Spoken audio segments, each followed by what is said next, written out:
Bonjour à tous, mon nom est François Retter, je suis consultant avant-vente, spécialisé sur le décisionnel au sein de SAP.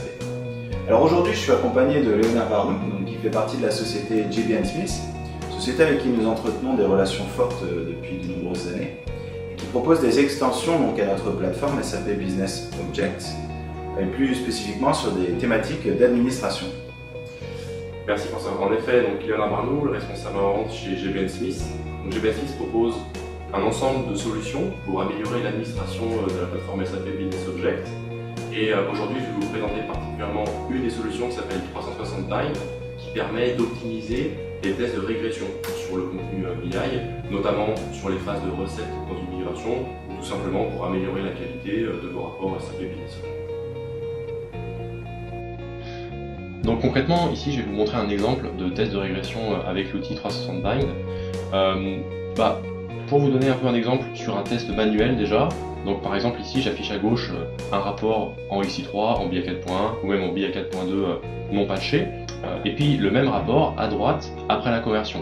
Donc ce test qui peut être fait manuellement ici va permettre d'identifier quelques petites différences au niveau des données, au niveau des graphiques, mais ça va vraiment être manuel, c'est-à-dire qu'il va falloir vérifier chaque cellule, chaque graphique directement dans le rapport Business Object pour pouvoir identifier ces régressions, et ça va être très difficile d'identifier toutes les régressions et également très chronophage. Avec 360 Bind,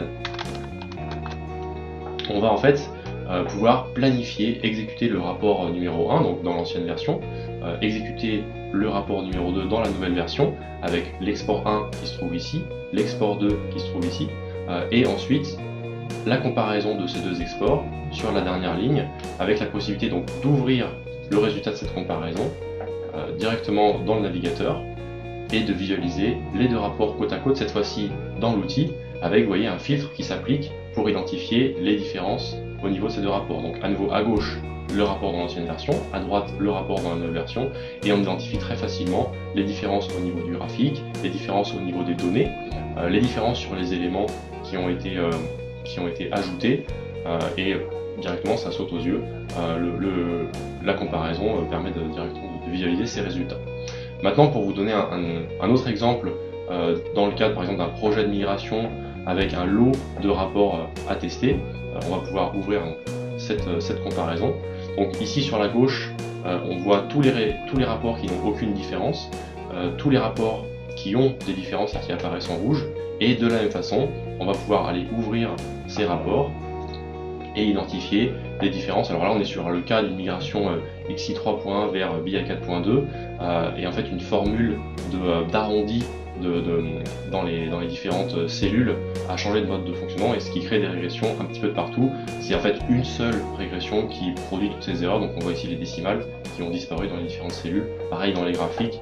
Un autre exemple, on a ici de nombreux tableaux qui présentent des régressions donc au niveau toujours de ces décimales dues à ce changement de mode de calcul entre une version XI 3.1 et une version BI 4.2.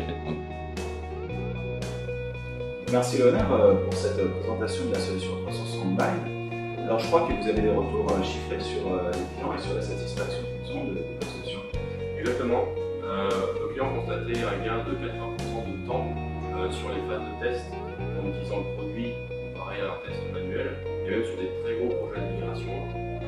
Certains clients ont économisé jusqu'à 200 000 € sur le budget global. Alors Léonard, si les gens souhaitent nous contacter, ils peuvent avoir plus d'informations de quelle façon? Alors ils peuvent aller sur le site web de JB & Smith ou tout simplement me contacter avec l'information qui s'affiche. Voilà. Et merci beaucoup Léonard. On vous souhaite à tous une très bonne journée. Merci à toi, bonne journée.